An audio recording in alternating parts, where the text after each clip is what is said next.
The great spaceport buzzed with sound and movement, ships rising and landing, travelers of every kind filling the wide halls, voices mixing in 1,000 languages, the smell of oil, food, and dust drifting through the air. Among the crowd moved a small alien girl with wide silver eyes, her skin pale like pearl and her robe plain.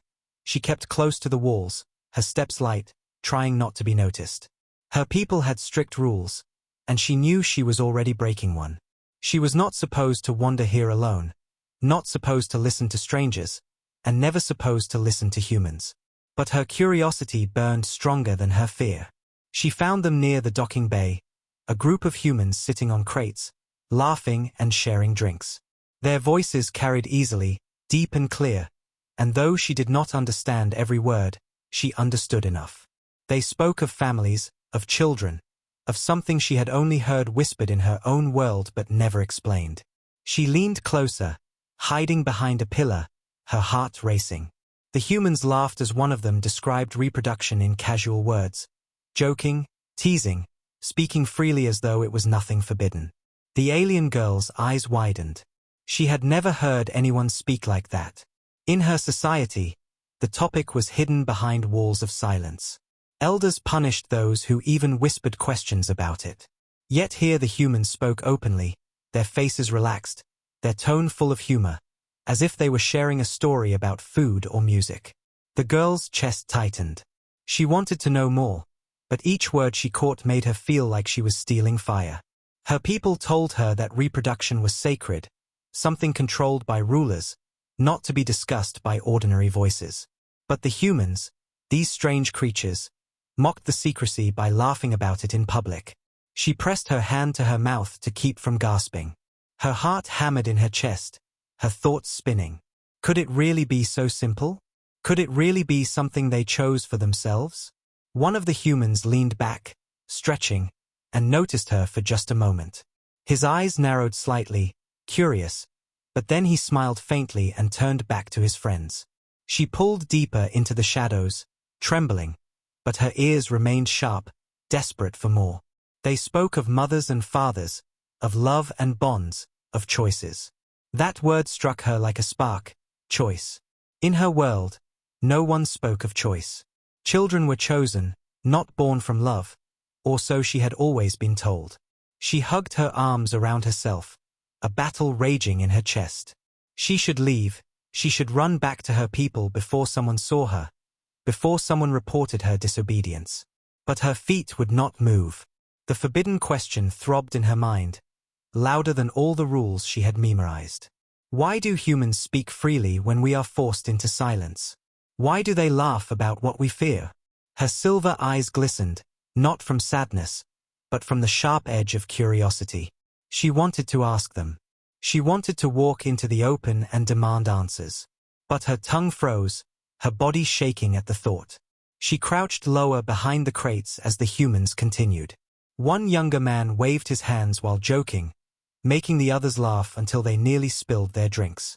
She could not help but smile faintly, though she did not understand the humor.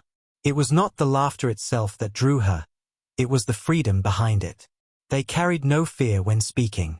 They were not glancing over their shoulders, waiting for punishment. They spoke as if the truth belonged to them. For the girl, it was a strange and impossible kind of power. She closed her eyes for a moment, hearing her mother's voice in memory. Never ask, never wonder, never speak of such things. To ask is to sin, to wonder is to invite shame. She shook her head hard, whispering softly to herself, "Then why do they laugh? Why do they not feel shame?" The question refused to leave her. It pulsed like a secret drumbeat in her ears. She leaned forward slightly, so eager that she nearly lost her balance, her heart skipping when the humans clapped each other's shoulders and rose to leave. She felt panic. If they left, her chance would vanish. She would never hear the truth again. Her small hands trembled.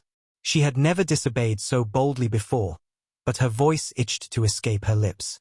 She wanted to call out, to step forward, to ask the question that no one in her world had ever dared speak aloud. The humans were gathering their packs, preparing to walk away, when she whispered under her breath, so softly only she could hear, How do humans reproduce?" The sound of her own words filled her with fear and wonder. Her face flushed with heat, her knees weak, but a strange smile flickered across her lips. For the first time, she had broken the silence. As the humans walked out of sight, the girl pressed her hands together tightly. She felt both terrified and alive. She knew she had crossed a line that could never be uncrossed. The forbidden question was awake now, alive inside her, and no command from her rulers could ever kill it again. The humans had lit a fire in her heart, and she could no longer pretend she did not want the answer. She looked at the stars through the wide spaceport window, her silver eyes burning with curiosity, and whispered again, louder this time, "I must know." The next day the spaceport was just as loud, just as full of travelers, but for the alien girl everything felt different. She walked through the crowd with her hood pulled low, her small heart beating fast. The forbidden question had not left her mind all night. She had whispered it again and again to herself, and each time it grew heavier, brighter, harder to silence. Her people would punish her if they knew what she was thinking, yet her steps carried her back to the same docking bay where the humans gathered. She told herself she only wanted to watch, only to listen, but deep inside she knew she wanted more. She wanted to speak. The humans were there again, unloading crates from their ship, laughing and arguing in their deep, warm voices. Their words rolled through the air, clear and fearless, and the girl felt her throat tighten. She hid behind a stack of cargo, peeking out, her silver eyes following their movements. One of them told a story about his children back on Earth, describing them with a softness she had never heard in her own people. His voice held pride, not command. The girl's hands clenched. She could not understand why her society called such things shameful when the humans carried it like treasure. Her feet moved before she realized it. She stepped out from her hiding place, trembling, her hood slipping back to reveal her pale face and silver eyes. The humans noticed her instantly. One raised a brow, another frowned, but the youngest among them gave a small, easy smile. The girl froze, her whole body shaking. Every lesson from her elders screamed at her to run, to hide, to forget. But the forbidden question pressed against her lips until it escaped. She lifted her chin, though her voice was barely more than a whisper. "Humans, how do you reproduce?" The words fell into the air like stones into water. The humans stiffened, their laughter dying at once. The one with the smile blinked, his mouth falling open. Another coughed into his hand, looking away as though he had misheard. A third muttered under his breath, "What did she just say?" The girl felt her face burn, her knees weak, but she did not look away. She had asked it. The question was alive now. The humans exchanged glances, their expressions a mix of shock and unease. They were soldiers, traders, explorers, many things, but none had ever been asked this so openly by someone not of their kind. Finally the youngest human crouched down a little, trying to match her height. His voice was gentle but nervous. "Why are you asking that, little one?" The girl's lips trembled, but she forced the words out.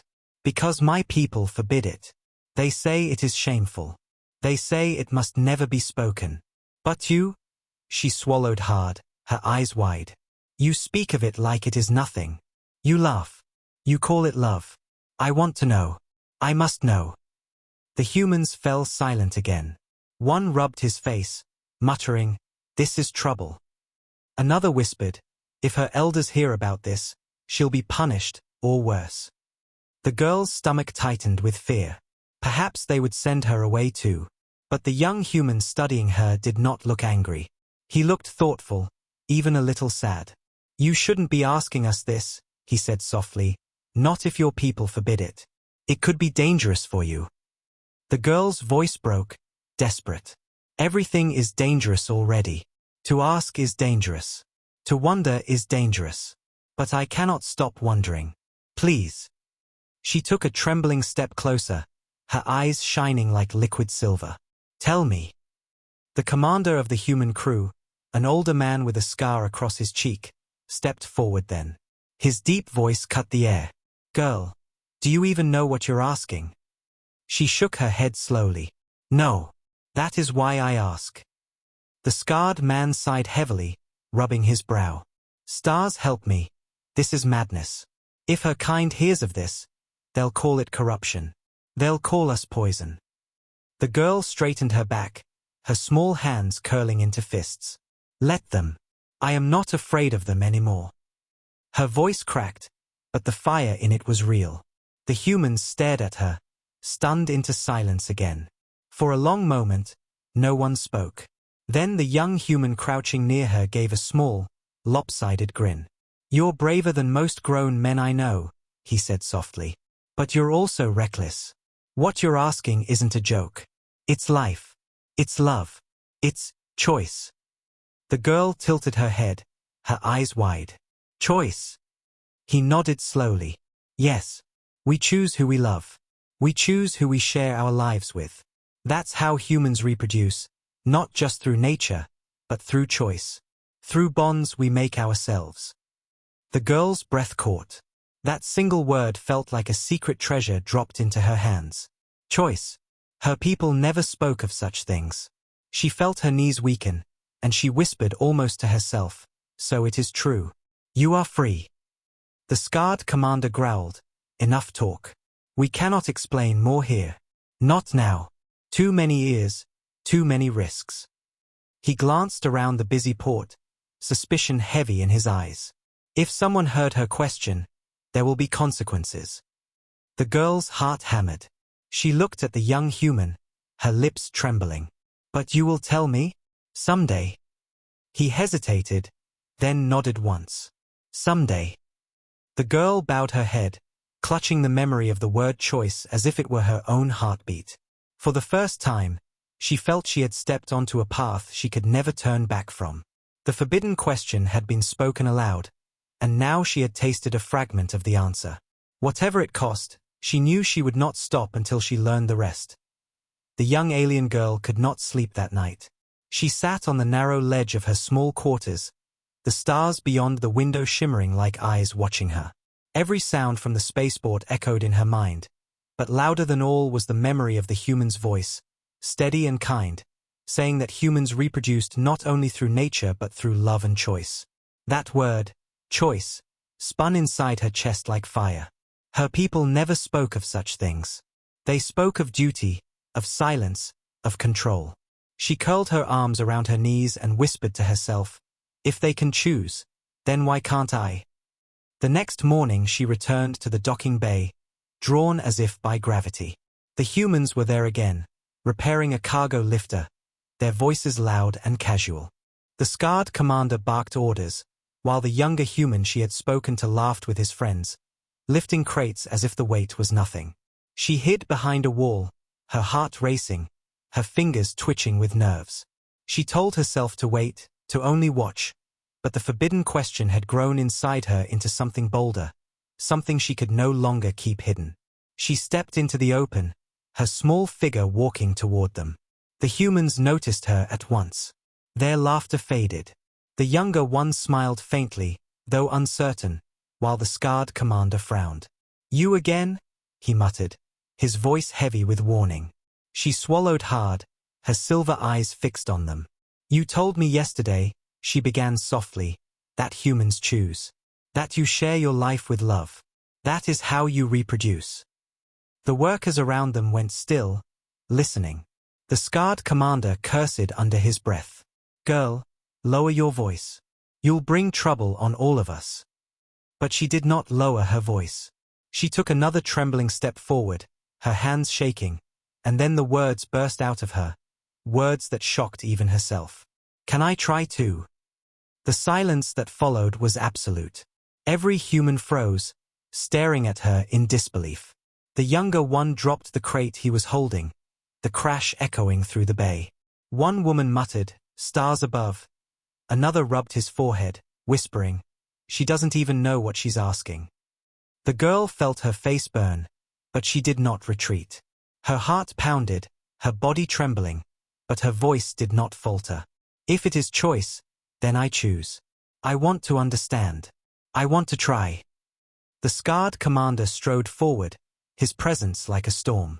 He leaned down close to her, his eyes sharp. Listen carefully. What you ask is not something to play with. It is not a game. Do you even know the weight of your words? The girl raised her chin, though tears welled in her eyes. I know only this. My people hide it from us. They say it is shame. But when I hear you speak, you do not sound ashamed. You sound alive. You sound free. If that is the truth, then I want it too. I want to feel what my people fear. The younger human stepped between them then, his hand raised as if to calm the storm. Commander, wait. She doesn't understand the danger, but she isn't mocking us. She's desperate. Look at her. His voice softened as he turned to the girl. Little one, what you ask is not something we can simply give. It is not a tool. It is not a ritual. It is connection. It is a bond of trust. The girl's voice shook. Then trust me. Teach me. Let me learn. The commander growled. Do you even hear yourself? If her people discover this, they will call us corruptors. They will send fleets, not just hunters. They will brand her as outcast and us as criminals. He jabbed a finger toward her. Do you want that on your head, girl? Tears slid down her cheeks, but she did not back down. I am already an outcast. I already carry shame. Better to carry it with truth than live in silence. Please, if it means I must kneel, then I kneel. And before anyone could stop her, she fell to her knees on the steel floor, her head bowed low. The humans stared, stunned into silence again. The younger one bent quickly, trying to lift her up. No, don't do that, he whispered urgently. We don't want you to beg us. But her voice was steady even through her tears. I will beg. If that is what it takes, I will beg. I want to know how you live, how you love. Can I try too? The crew shifted uncomfortably. Some looked away, others whispered nervously. None had expected this small alien girl to stand, or kneel, so boldly. The scarred commander rubbed his forehead, muttering curses. The younger human looked into her silver eyes and saw not lust or defiance, but pure, painful innocence. He sighed deeply, then said softly, You don't understand what you ask, but maybe you will someday. Not here. Not now. But if you stay close, perhaps we can teach you. Not by command, not by force, by choice. The girl's lips trembled into a faint, fragile smile. The word echoed again in her mind, choice. She bowed her head once more, whispering, Then I will choose. I choose to stay. Around them, the busy port seemed to fade, the noise swallowed by the weight of her words. The humans exchanged uneasy glances, knowing that something had begun here, something larger than any of them, something that would bring both danger and change. And the girl, still kneeling on the steel floor, felt a spark inside her chest. She had asked the forbidden question. She had made the bold request. And no matter what came next, she knew she could never go back to silence. The air in the docking bay felt heavy after her words. The girl still knelt on the steel floor, her small shoulders trembling but her chin lifted with stubborn fire. Around her the humans remained frozen, their tools half-dropped, their voices caught in their throats. None of them had expected such boldness from someone so young, someone so innocent. The scarred commander rubbed his temple, muttering under his breath, while the younger human crouched near her, torn between pity and unease. Finally the commander growled, Get her off the floor. People are watching. His eyes swept across the bay, scanning for curious glances. Already a few dock workers were slowing their steps, ears tilted toward the commotion. The younger human reached out gently, taking the girl's hand and helping her to stand. Her knees shook, but she stood tall, her silver eyes fixed on them with an intensity that was far older than her years. Listen to me, the commander said, his tone sharp but quieter now. You do not know what you are asking. Human reproduction is not a ritual to test or a toy to play with. It is life itself. It carries love, pain, bonds, and blood. Do you understand? The girl shook her head slowly, her voice small but firm. That is why I ask. My people hide it from us. They punish us if we even wonder. But I cannot stop wondering. Her lips trembled. If you tell me, at least I will know truth. Even if it breaks me, I would rather carry truth than silence. The younger human frowned, his expression troubled. He crouched lower to meet her gaze. Why do your people hide it? Why would they make such a thing forbidden? Her breath caught. No one had ever asked her that before. For a moment she said nothing, her fingers twisting together, her eyes darting around as if the walls themselves might hear her. Then, in a low voice, she whispered, because they want control. Because if we do not know how life begins, then they own it. Children are chosen by the council, not by parents. Families are not made of love. They are made of orders. Mothers are told when to give birth. Fathers are told nothing at all. We grow up never knowing how we came to be. The humans stiffened, shock written across their faces. One woman swore under her breath, shaking her head. Another muttered, "That's not life. That's slavery." The girl pressed on, her voice cracking but growing louder. We are told that reproduction is sacred, and that only the rulers may speak of it. They say to ask is shame, to know is sin. But I look at you, she pointed at them with trembling fingers. You laugh. You tell stories. You speak of children with pride and joy. You do not look ashamed. You look free. Her words struck the crew harder than any weapon. For a long moment none of them spoke. Then the younger human's voice broke the silence. So that is why you asked. Not out of play. Not out of mockery. You want to be free of their silence.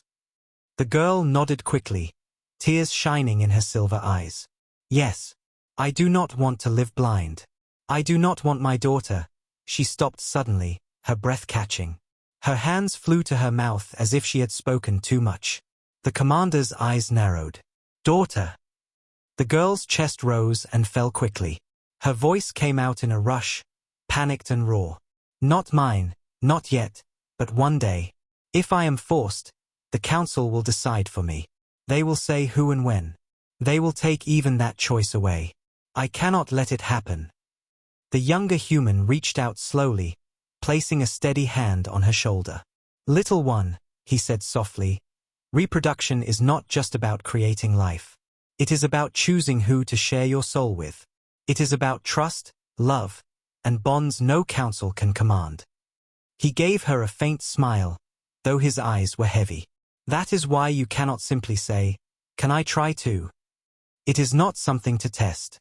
It is something to give, when you are ready, when it is real. Her lips quivered, but she held his gaze. And if my people never allow me to be ready, if they chain me in silence forever? The commander finally sighed, rubbing a hand over his scarred cheek. Then you must decide if you will obey them or defy them. But know this, his voice grew harder, his eyes dark. If they discover you have asked these questions, if they learn you have spoken to us, they will not forgive you. They will call you traitor. They will call us corruptors. And they will come. The girl's small hands clenched into fists. Her voice shook, but there was steel in it. Then let them. Better they come for me than I live in chains. The bay fell into silence again, the weight of her words pressing down on everyone. Even the humans, hardened by war and travel, felt something stir inside them. A mixture of anger, pity, and respect. The younger human straightened slowly, his jaw tight. Commander, we can't just send her back. Not after this. The scarred man glared at him but said nothing. His silence was answer enough. The girl looked between them, her chest still heaving, and whispered, "So you will not cast me out?" The younger one shook his head softly. "No, we will not." Relief flooded her face, fragile and raw. She bowed deeply, her voice breaking into a whisper. "Then I am yours. Not theirs. Yours." The humans exchanged uneasy glances, knowing her words carried more weight than she understood. But deep inside, each of them knew the truth. The forbidden secret of her people had been spoken, and now nothing could silence it again. The crew remained restless long after the alien girl's confession. Her words echoed in their minds, families chosen by councils, children born not from love but from orders. It struck every human in that bay like a blade to the chest, because to them family was sacred, family was what gave life its meaning. They worked in silence now, their laughter gone, each lost in thought. The girl sat quietly near a crate, her small hands clasped together, her silver eyes downcast, afraid that she had already said too much. The scarred commander paced like a caged beast. His voice finally rumbled, sharp but weary. We are not teachers. We are not philosophers. This is dangerous ground. If her people come sniffing, they'll claim we poisoned her. They'll use it as an excuse to send ships. The younger human looked at him steadily. Maybe. But if we do nothing, she'll still go back with nothing but questions, and those questions will burn her alive. He turned toward the girl, kneeling slightly to be at her level. His expression softened, the harsh lines of duty easing into something gentler. You want to know what it means? Then listen carefully. The girl's eyes lifted, hesitant but eager, as though every part of her being clung to his words. He spoke slowly, choosing each one as if it were precious. Reproduction, he began, is not just about creating life. Any species can create life. But for humans, it's more than survival. It is about family, about trust, about love. The girl tilted her head, her brow furrowing. Love? She echoed, the word strange on her tongue. He smiled faintly.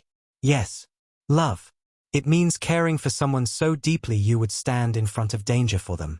It means sharing yourself, not because you're ordered, but because you choose to.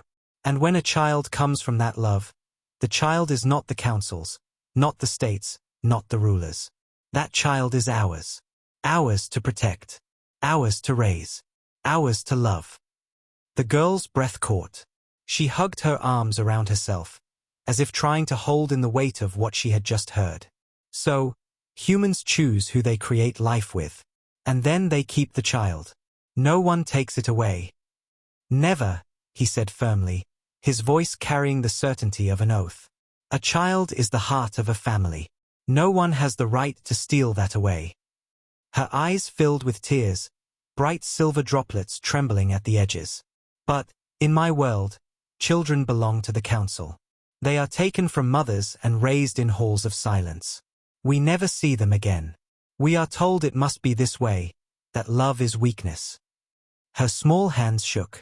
But if what you say is true, then we have been living in chains and calling it law.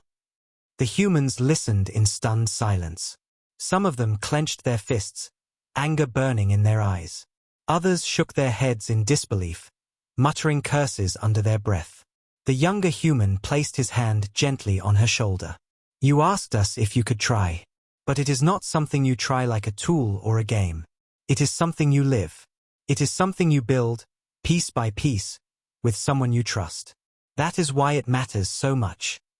Her lips quivered, her eyes wide. And if no one in my world will ever let me build it, then, he said softly, you must find where you are free. Freedom is the soil where love grows. Without it, the seed cannot take root. The girl lowered her gaze, silent tears slipping down her pale cheeks. She whispered, I want that soil. I want that freedom. I want love. The scarred commander sighed, heavy and conflicted.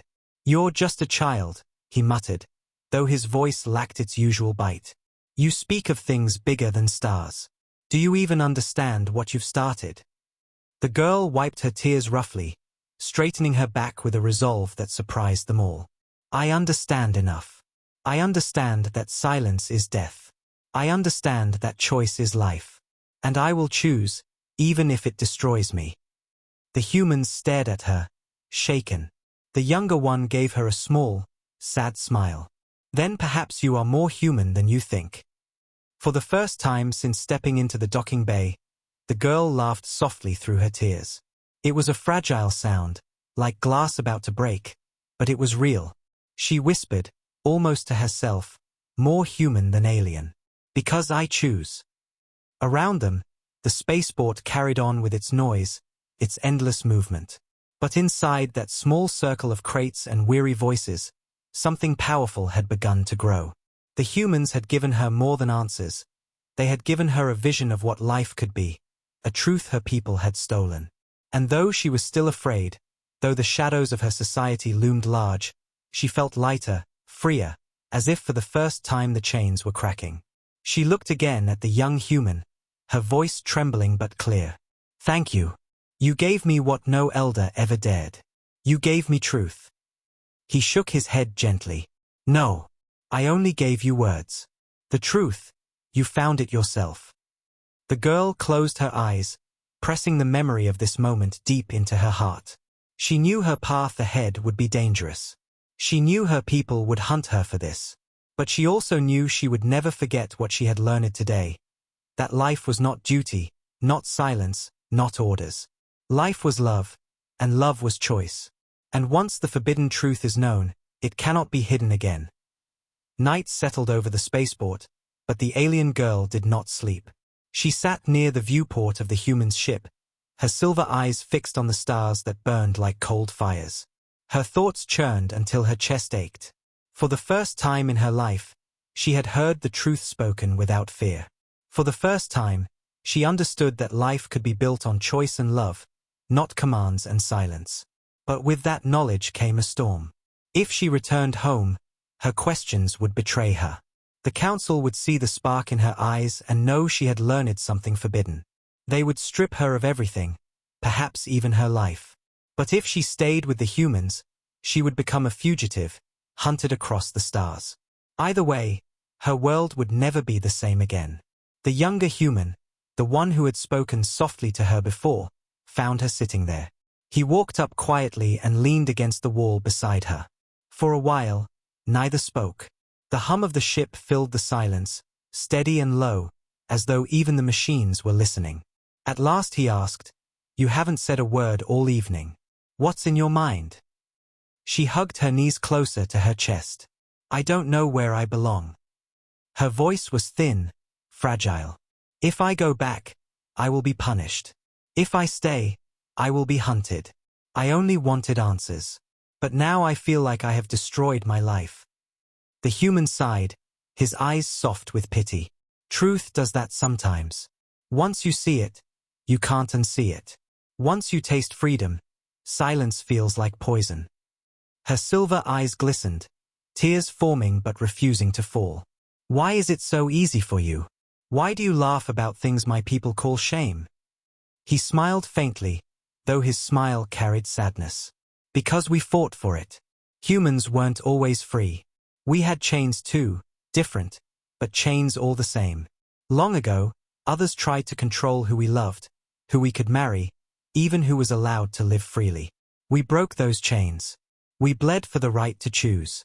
That is why we guard it so fiercely now." His words hit her like a wave.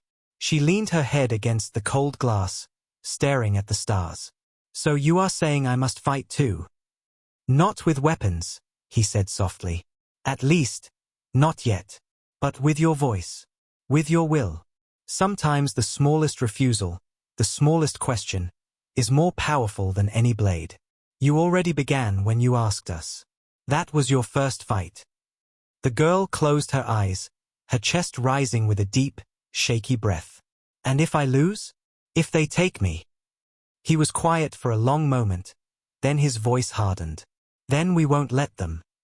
Her eyes snapped open, wide with disbelief. "You would protect me? Even if it means war with my people?" He nodded slowly. "You asked for truth, so I'll give you mine. Humans don't turn away those who kneel and ask for shelter. We've seen enough of cruelty to know what it costs. If they come for you, they'll have to go through us." Her heart thudded painfully. The thought of being shielded was strange, terrifying, and comforting all at once. Her lips trembled. "Why? I am not one of you." He smiled, softer this time. "Because you chose us. And because we choose you." Those words cracked something inside her. Tears finally slid down her cheeks, silent and silver, leaving trails across her pale skin. She whispered, "I am not brave like you think. I am just afraid. Afraid of silence, afraid of chains, afraid of what comes next." He crouched down so his eyes were level with hers. Courage isn't the absence of fear. Courage is standing anyway, even when you're afraid. You already did that when you asked the forbidden question. She laughed weakly through her tears. Then I must be the most courageous coward alive. He chuckled, shaking his head. Maybe so, but you're not alone anymore. For a while they sat in silence, watching the stars. Yet the girl's mind would not rest. She thought of her people, of the council's cold eyes, of the halls where children cried but no one called them sons or daughters. She thought of the humans, their laughter, their warmth, their fierce promise that a child was never property. And she thought of herself, caught between two worlds, neither of which would let her go without a fight. The scarred commander entered then, his heavy boots echoing on the floor. He looked at her sharply, then at the younger man. The council of her world sent envoys, he said grimly. They've heard whispers already. They're demanding to know if we've spoken with her. The girl's blood ran cold. Her heart hammered so loudly she thought the humans could hear it. She pressed her hands over her mouth, fear shaking her thin frame. The commander's voice lowered, heavy with warning. They will not stop. They will come for her, here or anywhere. She has to decide where she stands. And she has to decide now. The girl's breath came quick, her silver eyes wide with terror. She felt the weight of the choice pressing down on her shoulders, heavier than the stars themselves. Return home and lose everything, or stay and risk war. Her lips parted, trembling with words she wasn't ready to speak, but the truth was already clear in her heart. She could never return to silence. The next day dawned cold and tense across the great spaceport. Word traveled fast, and whispers already filled the markets and corridors. Envoys from the alien council had arrived. Their sleek silver vessel rested like a blade on the far landing platform, its surface gleaming under the artificial lights. Soldiers in dark armor stood around it, their presence radiating authority. The humans aboard their cargo ship watched with narrowed eyes, their hands never straying far from weapons. They knew trouble had come. Inside the docking bay, the alien girl sat quietly on a crate, her small hands folded in her lap, her silver eyes restless. She could feel them. Even without seeing, she felt the weight of her people's gaze pressing closer, like chains reaching through the walls. The younger human crouched near her, speaking softly, "They're here for you." She lowered her head. "I know. I felt them the moment they entered. Their silence is sharp. It always is." Her voice quivered. "They won't ask. They'll demand." Not long after, the heavy footsteps came. The air shifted as the envoys entered, cloaked in dark robes that shimmered faintly with authority symbols. Their leader, tall and severe, stepped forward with two guards at his side. His eyes, the same silver as the girl's, swept across the humans with cold contempt before locking on her.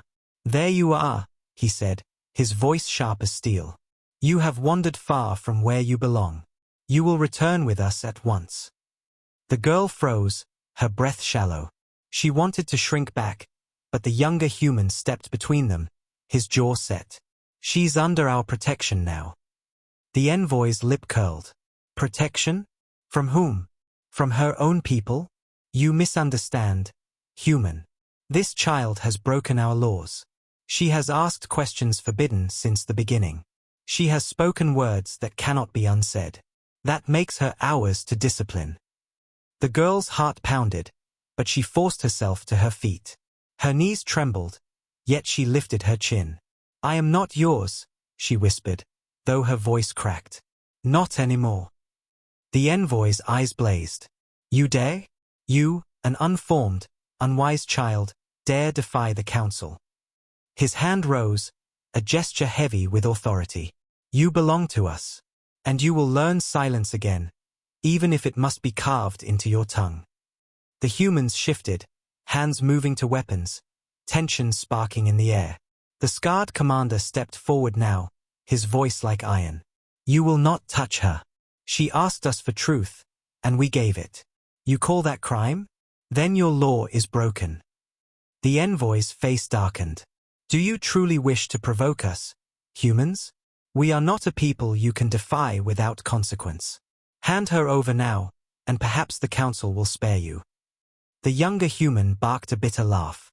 "Spare us? You enslave your own children. You smother their voices. And you think we'll hand her back to you? No. Not today. The envoy's guards stepped forward, their weapons gleaming. The bay grew thick with danger, the hum of ships outside seeming to fade into silence. The girl clutched her robe, her voice trembling but loud enough to carry. You told us love was weakness. You told us choice was sin. But you are wrong. I have seen their faces. I have heard their laughter. They are not weak. They are not shamed. They are free. The envoy's expression twisted with fury. You disgrace your bloodline. You spit on centuries of law. And I will keep spitting until the chains break, she cried, her voice cracking but fierce. The guards moved, but the humans moved faster, rifles raised, eyes blazing. The scarred commander's voice cut through the air like a blade. Step 1 inch closer, and you'll see exactly how weak humans are not. The bay shook with the standoff. Dock workers scattered, alarms echoing faintly through the spaceport. For a long, breathless moment, no one moved. Then the envoy lowered his hand, his smile sharp and cruel. So be it. Keep her. Hide behind your fragile ideals. But know this, she is marked now. The council will not stop. They will hunt her until she is ours again. And when that day comes, not even your laughter will save you. He turned sharply, his guards falling in behind him, and stalked out of the bay. The silence that followed was thick, the humans lowering their weapons slowly but keeping their eyes sharp on the exits. The girl sagged to her knees, trembling, her heart hammering like a drum. The younger human rushed to her side, steadying her. She whispered, "They will never stop." He spoke the truth of that. The commander's scarred face hardened. Then let them come. If they want her, they'll have to bleed for every step. The girl looked at them all, her silver eyes wet with tears but blazing with a fragile fire. I chose you. I will keep choosing you, no matter what they send. The younger human squeezed her hand gently. And we'll keep choosing you too. You're not going back to chains. Not while we still breathe. For the first time, the girl smiled through her tears. It was small, trembling, but it carried the weight of defiance.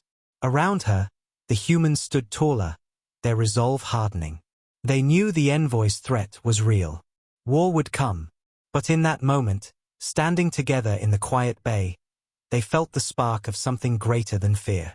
And the girl, once only a shadow among her people, now felt herself becoming something new. A voice. A choice. A fire that even the council could not silence. The threat of the envoy lingered like smoke long after he left the bay. The humans tried to return to their duties, but no one could shake the weight of his words. The council would not stop. The girl was marked now. Every soldier, every assassin, every ship in her empire would know her face. The younger human watched her sit quietly near the viewport, her knees drawn close, her silver eyes wide and restless. She pressed her palms together as though holding herself still, but he could see the tremor in her small hands. The scarred commander gathered the crew in the strategy room. A star map hovered above the table, red points glowing where council forces had been sighted. His voice was rough, his scar pulling as he spoke. The envoys are gone, but they will not waste time. They'll send fleets next. They will come not to demand, but to take. We need to prepare. One officer slammed his fist against the table. We can't fight an empire. We're one ship. Even Earth's fleets aren't ready for this scale of war. Another officer shook her head. If we hand her over, they'll leave us alone. That's the only way. The younger human's voice cut across the chamber, firm and sharp. That's not who we are. She chose us. If we betray that, we betray ourselves. He looked at the commander. You know it too. The commander's jaw tightened. His gaze shifted to the girl, who had followed them silently into the room. She stood in the doorway, her small frame trembling but her eyes locked on the star map.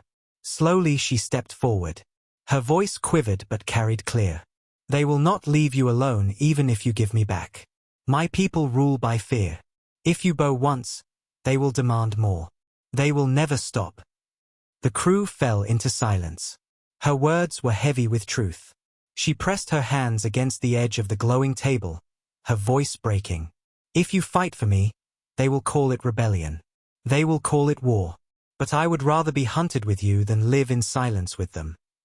The commander exhaled slowly, as though releasing the last of his doubts. His voice was iron when he spoke. Then we fight. The decision spread through the crew like fire. There was no turning back. They prepared the ship for battle, loading cannons, checking shield relays, rerouting power. The younger human trained the girl how to move through corridors when alarms sounded, how to hide in reinforced compartments if the hull was breached.